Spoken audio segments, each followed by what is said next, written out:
अस्सलाम वालेकुम वीवर्स, कैसे हैं आप सब। आज हम बना रहे हैं टमाटर प्यूरी। इसको हमने धो के काट लिया है 2 पीसेस में। अब हम इसको मशीन की मदद से इसको पीस ब्लेंड करेंगे, बिल्कुल पेस्ट की शक्ल में बारीक पीसेंगे। बिल्कुल से स्लाइस में काटेंगे इसको हम।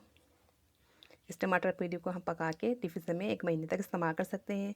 बहुत ही ईजी आसान रेसिपी है और फ़ायदेमंद भी है। इसको ज़रूर करिएगा। ये हमने देखे टमाटर की पेस्ट बना लिया पूरा। अब हम इसको चूल्हे पे पकाएंगे तेज़ आंच पे 10 से 15 मिनट। उसके बाद हम इसकी आंच कम कर देंगे, मीडियम कर देंगे और उसमें आधा कप तेल शामिल कर देंगे। 10 से 15 मिनट हम तेज़ आंच पे पकाएंगे इसको। फिर हम इसके अंदर आधा कप तेल शामिल कर देंगे और फिर इसको आंच हम मीडियम कर देंगे इसकी। इसका पानी खुश्क होने तक पकाएंगे। जब तक इसका पानी खुश्क नहीं होगा ये पकता रहेगा। इसका पानी खुश्क हो चुका है, इसमें से ऑयल तेल नज़र आना शुरू हो गया है।